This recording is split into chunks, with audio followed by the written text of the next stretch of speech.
الحمد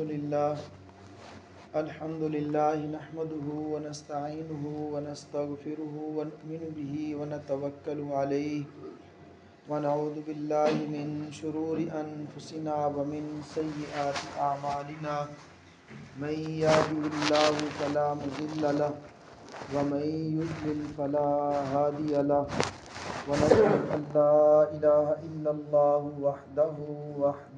وحده لا شريك له ولا مشير له ونشهد أن سيدنا وسندنا وطبيبنا وحبيبنا ومولانا محمدا عبده ورسوله أما بعد فأعوذ بالله من الشيطان الرجيم بسم الله الرحمن الرحيم وما خلقت الجن والإنس إلا ليعبدون قال الله تبارك وتعالى في مقام آخر لقد كان لكم في رسول الله أسوة حسنة صدق الله العظيم وصدق رسوله النبي الكريم ونحن على ذلك لمن الشاهدين والشاكرين والحمد لله رب العالمين اللهم صل على سيدنا ومولانا محمد وعلى آله وأصحابه وأزواجه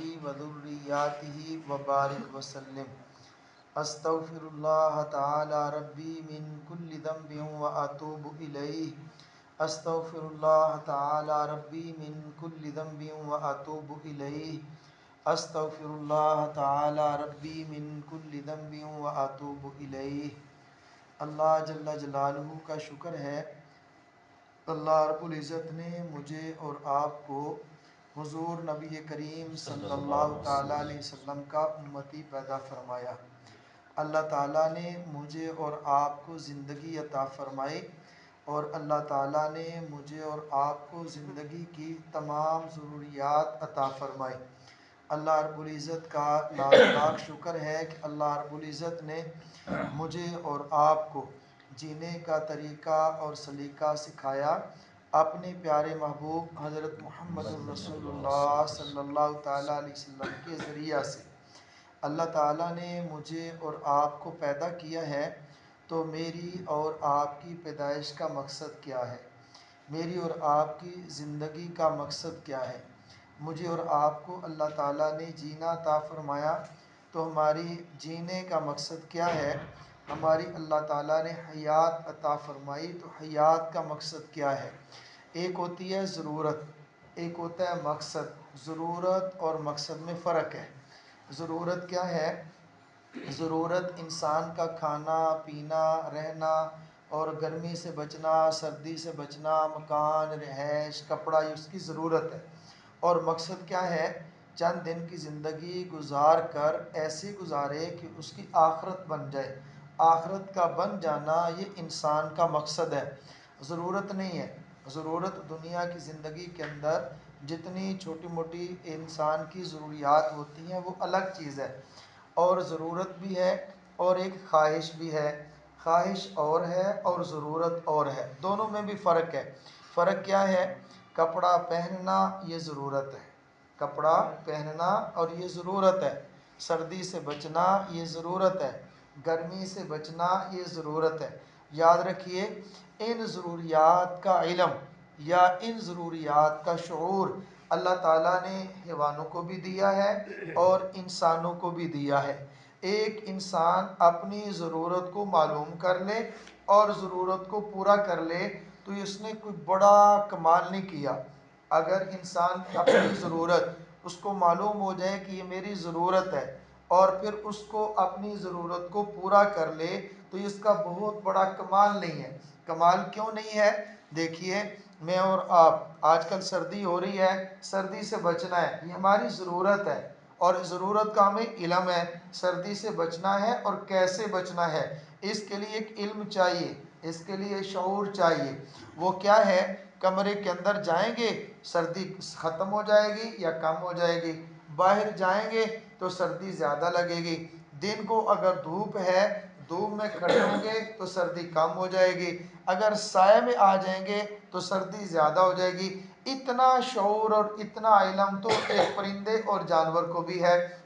آپ نے دیکھا ہوگا اپنے گھروں میں اپنے ڈیرے پر بندھے ہوئے جانور، آپ نے دیکھا ہوگا چلنے پھرنے والے جانور، حیوان، پرندے چرندے درندے جتنے بھی ہیں، ان کو اتنا شعور ہے کہ سردی آئے گی تو سردی سے بچنا کیسے ہے، گرمی آئے گی تو گرمی سے بچنا کیسے ہے، یہ گرمی سے بچنا ضرورت ہے، اور اس ضرورت کا علم ان کے پاس بھی ہے، اور اپنے علم کے مطابق وہ عمل بھی کرتے ہیں۔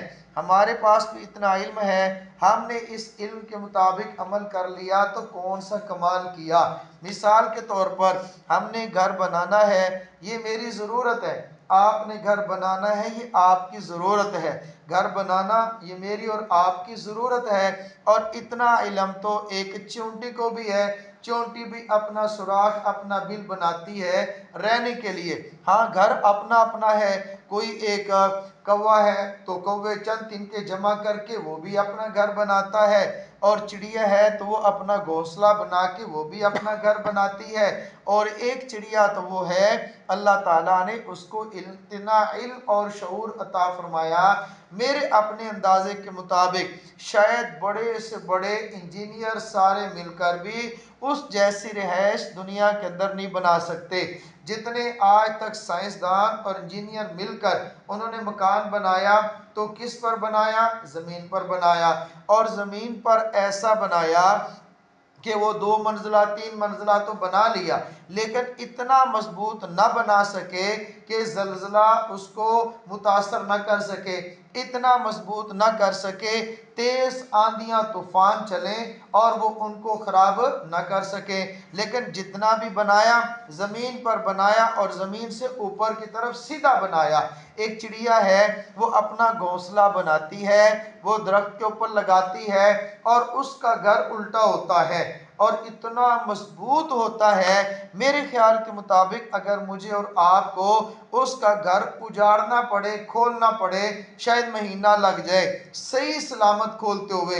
ایک ہے کہ تنکا نکالیں اور آدھا ٹوٹ جائے آدھا صحیح رہے، نہ صحیح اس کو آدھا آدھا کر کے صحیح کر کے نکالتے رہیں، اس پہ مہینہ لگ جائے، لیکن وہ چند دنوں میں تیار کر لیتی ہے، اور ایسا تیار کرتی ہے درخت کے ساتھ لٹکا ہوا ہے، تیز ہوائیں چلے درخت تو گر جاتا ہے، اس کا گھونسلہ نہیں گرتا، اور اتنا سیلاب آ جائے اس کو متاثر نہیں کرتا، ہواؤں کا طوفان اس کو متاثر نہیں کرتا، سردی اور گرمی اس کو متاثر نہیں کرتی۔ اور ایسا گھر ہے، نکلنے کا راستہ الگ ہے، داخل ہونے کا راستہ الگ ہے، اور رہائش کے لیے کمرہ الگ ہے، اور بچے انڈے دینے کے لیے اس کا خانہ الگ ہے۔ تو وہ کون ہے جس نے اس کو شعور عطا فرمایا؟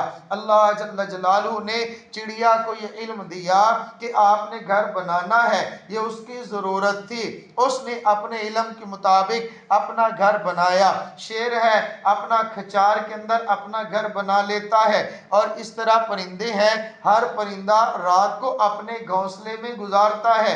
اس طرح اگر انسان اپنے گھر میں رات گزارے تو اس نے کون سا کمال کر لیا۔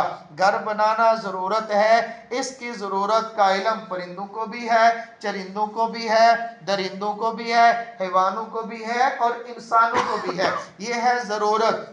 اور اسی طرح بھوک لگے تو بھوک کو مٹانا یہ ضرورت ہے، بھوک لگ جائے بھوک کا مٹانا یہ ضرورت ہے۔ ہر انسان اپنی ضرورت پوری کرتا ہے، ہر حیوان اپنی ضرورت پوری کرتا ہے، کوئی تو گھاس کھا کے پوری کرتا ہے، کوئی دودھ پی کے پوری کرتا ہے، کوئی گوشت کھا کے پوری کرتا ہے، ہر ایک کی اپنی اپنی ضرورت ہے، ہر ایک کی اپنی اپنی خوراک ہے، لیکن اس کے اندر معدہ لگا ہوا ہے، کسی کے اندر آنتڑیاں، کسی کے اندر اوجڑی، کسی کے اندر پیٹ کا معدہ ہے، اس کے معدے میں جاتی بھی ہے اور نکلتی بھی ہے، اس اپنی ضرورت کو وہ پوری کرتا ہے۔ اگر انسان اپنی ضرورت کھانے کی پوری کر لے تو اس نے کون سا کمال کر لیا۔ میرے عزیز دوستو، لباس کا پہننا یہ انسان کی ضرورت ہے، انسان اپنی ضرورت کو پوری کرتا ہے، تو یہ تو حیوان بھی پوری کرتا ہے، حیوان کے اوپر بھی اب سانپ ہے، سانپ کی کھلڑی لگی ہوئی ہے، اور 6 مہینے سال کے بعد وہ اترتی بھی ہے، نئی آ جاتی بھی ہے، جو نئی آتی ہے وہ پرانی سے زیادہ چمکدار ہوتی ہے۔ اسی طرح مور ہے، مور کی اپنی ضرورت ہے، اس کے اوپر لگنے والے پر ہر انسان کے لباس سے وہ زیادہ خوبصورت ہے۔ چیتا ہے، اس کی وردی اتنی خوبصورت ہے، یعنی اس کی ضرورت ہے، اس کو ضرورت کا علم ہے، اپنی ضرورت کو پوری بھی کرتا ہے۔ اگر انسان نے اپنے ان ضروریات کو پورا کر لیا تو کون سا کمال کر لیا ہے؟ یہ ہے ضرورت، اور ایک ہے خواہش۔ ضرورت کیا ہے؟ میرا گھر اتنا مجھے مل جائے جس میں میں رات گزار سکوں، مجھے اتنی سواری مل جائے ایک جگہ سے دوسری جگہ پہ جا سکوں، اور میں گرمی سے بچ جاؤں، سردی سے بچ جاؤں، کھانے کو مل جائے، یہ ہے ضرورت۔ ایک جملہ عرض کرتا ہوں، ضرورت تو جھونپڑی میں پڑے ہوئے ایک فقیر کی بھی پوری ہو جاتی ہے، لیکن خواہشات بڑے سے بڑے بادشاہ کی بھی پوری نہیں ہوتی۔ اس کی وجہ یہ ہے، اس دنیا کو اللہ تعالیٰ نے ضروریات کے مطابق پورا کرنے کی جگہ بنایا۔ اللہ تعالیٰ نے خواہشات کو پورا ہونے کی جگہ یہ دنیا نہیں بنایا۔ اللہ تعالیٰ نے خواہشات کو پورا کرنے کی جگہ یہ دنیا نہیں بلکہ آخرت کو بنایا۔ پھر آخرت کے اندر اللہ تعالیٰ نے جنت کو بنایا ہے۔ جنت ایسی چیز ہے جو بھی خواہش ہوگی اس کی پوری ہوگی، اور دنیا خواہشات پوری ہونے کی جگہ ہے ہی نہیں تو پھر پوری کیسے ہوں گی؟ پوری دنیا کا بادشاہ سکندر اعظم جس کو کہتے ہیں، اس کی خواہش کیا تھی؟ پوری دنیا کو فتح کر لیا۔ اٹلی سے چلتے چلتے پنجاب ہمارے تک پہنچا، جب پنجاب میں پہنچا خود بھی آیا، اس کے ساتھ اس کی فوجیں آئیں۔ فوجوں نے کہا اب تو ہم تھک گئے ہیں، واپس جانا چاہتے ہیں، لڑ کے بادشاہ کتنا لڑیں گے، کتنا آگے جائیں گے۔ خیر بادشاہ نے کہا کہ چلو چلتے ہیں، لیکن بادشاہ کی موت کا وقت قریب آیا، اپنی ساری فوج کو بلایا، فوج کو بلا کر کہا کوئی ایک مجھے اتنی مہلت مل جائے، اتنی مجھے زندگی مل جائے کہ میں اپنے ملک میں چلا جاؤں، میری یہ خواہش ہے، میری موت آئے تو میرے ملک کے اندر آئے۔ لیکن اس کی اس خواہش کو پورا نہیں کیا گیا، اور اس کی یہ خواہش بھی پوری نہ ہو سکی۔ عرض کرنے کا مقصد، خواہش کیا ہے کہ میرے پاس 50 جوڑے کپڑوں کے ہونے چاہیے، ایسے ایسے ایسے ایسے ہونے چاہیے، فلاں رنگ کے ہونے چاہیے، فلاں کپڑے کے ہونے چاہیے۔ ضرورت کیا ہے؟ بیک وقت 49 میں سے ایک پہن سکے گا، پہنتا ایک ہے، یہ اس کی ضرورت ہے، باقی 49 اس کی خواہش ہے۔ میری گاڑی یہ بھی ہونی چاہیے، میری گاڑی یہ بھی ہونی چاہیے، یہ اتنی گاڑیاں، ایسی گاڑیاں، یہ اس کی خواہش ہے۔ بیٹھے گا تو کسی ایک پر، باقی تو وہاں پر پڑی ہیں، وہ ضرورت نہیں ہے، وہ خواہش ہے۔ عرض کرنے کا مقصد یہ ہے، اللہ جل جلالہ نے ضروریات کا علم عطا کیا، پھر ضروریات کو دیا۔ ضرورت الگ ہے، یہ میرا اور آپ کا مقصد نہیں ہے۔ دنیا کے اندر آنے کا مقصد اچھا کمانا، اچھا پہننا، اچھا کھانا، اچھی رہائش اختیار کرنا، یہ تو مقصد نہیں ہے، یہ تو ضرورت ہے۔ مقصد کیا ہے؟ ایک وہ ہے جو میں اور آپ طے کر لیں، ایک وہ ہے جو میں اور آپ مقرر کر لیں، ایک وہ ہے جو میں اور آپ اپنے علم، اپنے شعور کے مطابق طے کر لیں۔ لیکن یہ نہیں ہے۔ صحیح کیا ہے؟ اللہ تعالیٰ نے 1,24,000 انبیاء حضرت آدم علیہ السلام سے لے کر حضرت محمد الرسول اللہ صلی اللہ تعالیٰ علیہ وسلم تک انبیاء کو بھیجا۔ ہر نبی نے آ کر اپنے امتی کو، ہر نبی نے آ کر ہر اپنے وقت کے انسان کو آنے کا مقصد بتلایا۔ نبی کے آنے کا مقصد یہ تھا کہ لوگوں کو جینے کا مقصد بتلائے، لوگوں کو زندگی کا مقصد بتلائے۔ پھر ہر نبی نے مقصد بتلایا۔ اللہ جل جلالہ کے آخری نبی حضرت محمد الرسول اللہ صلی اللہ تعالیٰ علیہ وسلم تشریف لائے۔ اللہ تعالیٰ کے پیغمبر نے مجھے اور آپ کو زندگی کا مقصد قرآن کریم کی زبان سے بتلایا۔ کیا بتلایا؟ فرمایا کہ اللہ تعالیٰ نے مجھے اور آپ کو پیدا کیا، مجھے اور آپ کو زندگی عطا فرمائی، مجھے اور آپ کو حیات عطا فرمائی۔ حیات کا مقصد کیا ہے؟ زندگی کا مقصد کیا ہے؟ فرمایا وَمَا خَلَقْتُ الْجِنَّ وَالْإِنسَ إِلَّا لِيَعْبُدُونِ۔ یعبدون، میں نے اللہ رب العزت نے ارشاد فرمایا میں نے جنات کو، میں نے انسانوں کو اپنی عبادت کے لیے پیدا کیا ہے۔ میرے عزیز دوستو، میرے بھائیو، عبادت کیا ہے؟ عبادت صرف مسجد میں آنے کا نام نہیں ہے، عبادت ہاتھ میں تسبیح لینے کا نام نہیں ہے، عبادت سجدہ کرنے کا نام نہیں ہے، عبادت روزہ رکھنے کا نام نہیں ہے، عبادت صرف اللہ کے گھر بیت اللہ کا طواف کرنے کا نام نہیں ہے، سعی کرنے کا نام نہیں ہے، رمی کرنے کا نام نہیں ہے۔ عبادت کیا ہے؟ عبادت اپنے مرضیات کو اللہ کی مرضیات کے ماتحت کر دینا، اس کا نام عبادت ہے۔ ہر کام کے اندر حکم اللہ کا آ جائے، اس کا نام عبادت ہے۔ اگر تجارت ہے، تجارت میں حکم خدا کا ہے تو وہ کامیاب اور وہ عبادت۔ اگر زمیندارہ ہے، زمیندارے میں حکم خدا کا آ جائے تو وہ بھی عبادت۔ اگر کاروبار ہے، کاروبار میں حکم خدا کا آ جائے تو وہ بھی عبادت۔ اب میں اور آپ مسجد میں بیٹھے عام طور پہ ہم لوگ حکمرانوں پہ تنقید کرتے ہیں، یہ حکمران ایسے، یہ حاکم ایسے۔ حاکم اگر ایسا ہو، اس کی حکومت میں اللہ کا حکم ہو تو اس کی حکومت بھی عبادت ہے۔ اگر اس کی حکومت میں اللہ کا حکم نہیں ہے تو وہ ناکام ہے اور اس کی عبادت نہیں ہے۔ حکومت صرف حکومت ہے، حکومت بذات خود نہ تو نقصان دینے والی چیز ہے اور نہ ہی فائدہ دینے والی چیز ہے۔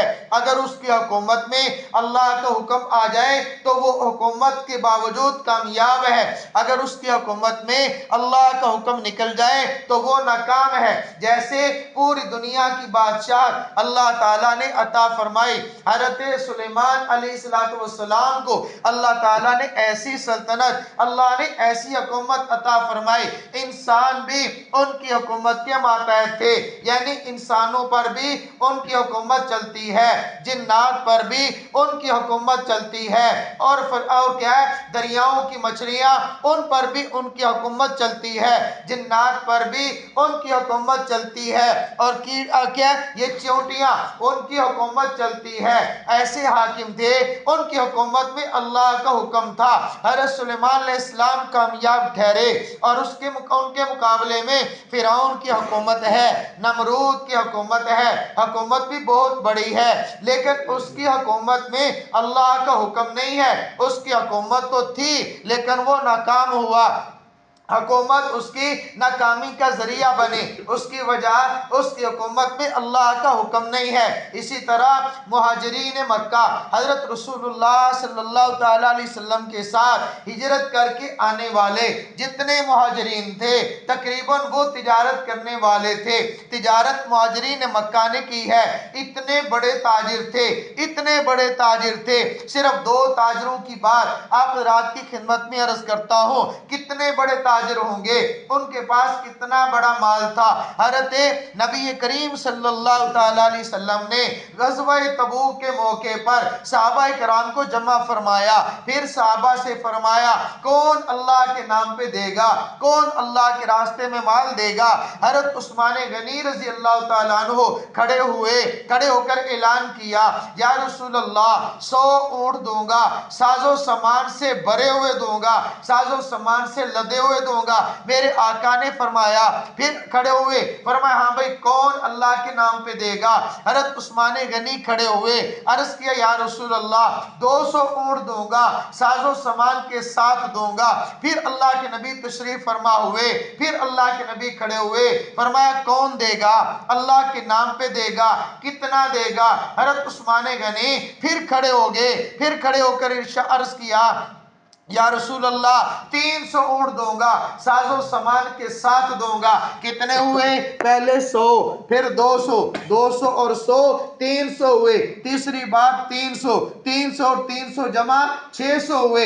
ایک اونٹ آج کے دور کی اگر بات کرتے ہیں، اوسطاً اونٹ کتنے کا ہے؟ کوئی 4 لاکھ کا، کوئی 2 لاکھ کا، اوسطاً اونٹ 3 لاکھ کا ہے۔ 600 اونٹ حضرت عثمان غنی نے دیے، 600 کو 3 لاکھ سے ضرب دیں 18 کروڑ روپیہ بنتا ہے، 18 کروڑ اللہ کے نام پہ دیا۔ یہ تو تھی اونٹوں کی مالیت، اور اس کے اندر 600 اونٹوں کے اندر تلواریں بھی تھیں، 600 اونٹوں میں زرے بھی تھیں، 600 اونٹوں میں نیزے بھی تھے، یعنی 600 اونٹوں کی قطار اگر لگائی جائے، یہاں سے شہر سرگودا سے آگے لائن چلی جائے، یعنی اتنی لمبی قطار۔ اس کے اندر اناج بھی تھا، اس کے اندر کھانے کی ضروریات بھی تھیں، اس کے اندر لباس بھی تھا۔ وہ سامان کتنا ہوگا؟ حضرت عثمان غنی 300 اونٹ تو اللہ کے نام پہ صدقہ کر رہے، جو باقی بچا وہ کتنا تھا؟ یعنی 18 کروڑ تو اللہ کے نام پہ دیا، 18 کروڑ کا سامان لگا لیں، 36 لاکھ کا 36 کروڑ تو اللہ کے نام پہ دے دیا۔ یہ ایک تاجر ہے، ان کی تجارت کے اندر اللہ کا حکم تھا۔ حضرت عثمان غنی تجارت کرتے تھے اور وہ کامیاب ہوئے۔ حضرت جابر بن عبداللہ رضی اللہ تعالی عنہ، اتنا اللہ نے مال دیا، اتنا اللہ نے مال دیا۔ ایک دفعہ فرمایا اپنی بیوی سے کہ میں پریشان ہوں، عرض کیا کہ پریشانی کی وجہ؟ فرمایا اللہ نے مال دیا ہے، اتنا زیادہ ہے، میں اس کا کیا کروں؟ عرض کیا کہ آپ صدقہ کر دیں، اللہ کے نام پہ دے دیں۔ اپنے غلام کو بلایا، بلا کر کہا کہ اس مال کو خرچ کرو۔ ایک رات کے اندر جو مال اللہ کے نام پہ صدقہ ہوا 6 لاکھ درہم تھے، 6 لاکھ درہم ایک رات کو اللہ کے نام پہ قربان کیا۔ تجارت کرتے تھے۔ حضرت عبد الرحمن بن عوف رضی اللہ تعالی عنہ جب مدینہ تشریف لائے، اللہ کے نبی نے مواخات قائم کی، یہ آپ کا بھائی ہے، اس کو اپنے گھر لے جاؤ، یہ آپ کا گئی ہے، اپنے اس کو گھر لے جاؤ، آدھا اس کا آدھا اس کا۔ انصار مدینہ نے اپنا آدھا مہاجرین کو دیا، لیکن بعض مہاجرین، ان میں سے حضرت عبد الرحمن بن عوف فرمایا کہ مجھے تجارت کو بازار کا راستہ بتلا دو، میں جانوں پھر وہ جانے، میں جانوں میرا خدا جانے۔ تجارت کرتے تھے، صبح نکلتے شام کو آتے۔ صحابہ کرام رضی اللہ تعالی عنہم اجمعین میں سے سب سے زیادہ مال حضرت عبد الرحمن بن عوف کے پاس تھا رضی اللہ تعالی عنہ۔ وہ فرماتے تھے اپنے مال کو دے کر کہیں ایسا نہ ہو کہ اللہ تعالیٰ نے جو ہمیں جنت میں دینا تھا کہیں دنیا میں تو دے نہیں دیا۔ اتنا مال تھا، ان کے مال کے باوجود وہ کامیاب ہوئے، ان کی تجارت وہ کامیاب تھی۔ اس کی وجہ یہ ہے ان کی تجارت میں اللہ کا حکم تھا، تجارت میں اللہ کا حکم آ جائے تو وہ تجارت بھی عبادت بن جائے۔ حضرت شعیب علیہ السلام کی قوم وہ تجارت تو کرتی تھی لیکن تجارت میں جھوٹ بولتے تھے، تجارت کے اندر ناپ تول کے اندر کمی بیشی کرتے تھے، تو وہ ان کی تجارت جو تھی ناکامی کا ذریعہ بنے۔ تجارت نہیں، ان کی تجارت کے اندر اللہ کا حکم نہیں تھا۔ تجارت ہو اس میں اللہ کا حکم نہیں، وہ صرف تجارت تو ہے بلکہ ان کی ناکامی کا ذریعہ بنے گی۔ ایسی تجارت جس میں اللہ کا حکم ہو، اس کے بارے میں اللہ کے نبی صلی اللہ تعالی علیہ وسلم نے ارشاد فرمایا سچا تاجر اور انبیاء کل قیامت کے دن ایسے کھڑے ہوں گے، یعنی تجارت کرنے والا وہ ایسے ہوگا جو نبی کے ساتھ ساتھ ہوگا، سچا یعنی جھوٹ نہ بولتا ہو۔ تجارت کا ایک اصول کیا ہے؟ اللہ کے حبیب صلی اللہ تعالی علیہ وسلم نے ارشاد فرمایا کہ جو آدمی اپنی دکانداری کرے، اگر کوئی گاہک آ جائے اس سے سامان کو واپس لے لے، خوشی کے ساتھ لے لے، میرا اللہ اس کو جنت عطا فرمائیں گے۔ ایک صحابی نے اپنی دکان بنا لی، دکان بنانے کے بعد وہ انتظار میں تھے کوئی گاہک آئے سامان واپس کرے اور میں اس پہ خوش ہو جاؤں، مجھے اس کی بشارت مل جائے۔ دکان چلتی رہی، کچھ انتظار کرتے رہے، آخر ایک دن ایک گاہک آیا، سامان لے کے گیا، 2 دن کے بعد یا چند دن کے بعد واپس آیا، سامان واپس لے لو، خوشی کے ساتھ سامان واپس رکھ لیا۔ اس کے بعد یکدم اپنی دکان کو ختم فرما دیا۔ پوچھنے والے نے پوچھا آپ نے اپنی دکان کو ختم کر دیا؟ اچھی خاصی تو چلتی تھی۔ فرمایا کہ میں نے اپنے پیغمبر اپنے نبی صلی اللہ تعالی علیہ وسلم سے یہ سنا، میں نے صرف اس پر عمل کرنے کے لیے میں نے اپنی دکان بنائی تھی، آج اس پہ عمل ہوا، میں نے دکان کو ختم کر دیا۔ میرے عزیز دوستو، آج ہماری بھی دکانداری، ہم دکان پہ بورڈ لگا کے رکھتے ہیں خریدا ہوا مال واپس یا تبدیل نہیں ہوگا، اور وہ تبدیل کرنے کے لیے یا واپس کرنے کے لیے وہ تو اس انتظار میں تھے۔ میرے عزیز دوستو، ایک آدمی دن کو کماتا ہے، ایک آدمی دن کو مزدوری کرتا ہے، صبح سے شام تک جب وہ مزدوری کر کے اپنے گھر واپس جاتا ہے، اللہ کے حبیب صلی اللہ تعالیٰ علیہ وسلم نے ارشاد فرمایا، دو قسم کے لوگوں کے لیے اللہ کے حبیب نے یہ بشارت دی ہے، اللہ کے حبیب نے خوشخبری سنائی ہے۔ فرمایا ایک مجلس ہوتی ہے جس میں اللہ کا ذکر ہوتا ہے، اللہ کی یاد ہوتی ہے، اللہ کی یاد کے بعد جب وہ لوگ اٹھتے ہیں اللہ تعالیٰ فرشتوں میں اعلان کرتے ہیں، میری کبریائی کی قسم، میری عزت کی قسم، میں نے ان کے گناہوں کو معاف کر دیا، ان کو میں نے بخش دیا ہے۔ اللہ کے حبیب نے فرمایا ایک شخص سارا دن کام کاج کرتا ہے، کام کاج محنت مزدوری کر کے جب گھر کو واپس لوٹتا ہے، فرمایا اللہ کے حبیب نے فرمایا اللہ جل جلالہ فرماتے ہیں میں نے اس مزدور کے گناہوں کو معاف کر دیا۔ ایک تو اس کو اجرت ملتی ہے، دیہڑی مل جاتی ہے، ایک اس کو اللہ کی طرف سے اجر مل جاتا ہے، اس کے لیے مغفرت کا اعلان ہوتا ہے۔ میرے عزیز دوستو، میرے عزیز بھائیو، ایک زمیندارہ انصار مدینہ نے کیا، ایک زمیندارہ قوم سبا نے کیا۔ قوم سبا کا زمیندارہ اتنا مشہور تھا، اتنے بڑے بڑے باغات تھے، مفسرین نے لکھا ہے کہ ایک آدمی ٹوکری لے کر باغ سے نکلتا، چلتا چلتا چلتا دوسرے رستے پہ پہنچتا، اس کی ٹوکری گرنے والے پھلوں سے بھر جایا کرتی تھی، اتنے بڑے باغات تھے، اور فرمایا کہ وہ ناکام ہوئے۔ ان کی باغات کے اندر، ان کے زمیندارے کے اندر اللہ کا حکم نہیں تھا۔ ایک انصار مدینہ، وہ بھی زمیندارہ کرتے تھے، اللہ کے حکم کے مطابق کرتے تھے۔ ان کے زمیندارے کے اندر اللہ نے کتنی برکت عطا فرمائی، اس وقت کو تو چھوڑو، آج دیکھو مدینہ منورہ کے اندر کھجور ہوتی ہے، پورے سعودی عرب کے اندر خاص شہر مدینہ ہے جس میں کھجوریں ہوتی ہیں۔ کچھ اور چھوٹے چھوٹے شہر بھی ہیں جہاں پہ زمیندارہ ہوتا ہے، جہاں پر کھجور کے باغات ہیں۔ آخر کھجور کتنی ہوگی؟ دیکھنے کو تو بہت تھوڑی، لیکن اس میں برکت اتنی کہ حج پر اگر 20 لاکھ آدمی حج پہ جائے، کھجور لے کے آئے، مدینہ کی کھجور ختم نہیں ہوتی، پورا سال اس وقت سے لے کر آج تک کتنے لوگ، لاکھوں لوگ روزانہ جاتے بھی ہیں، وہاں سے نکلتے بھی ہیں، کھجور خرید کر لاتے بھی ہیں، لیکن ان کی کھجوریں ختم نہیں ہوتی۔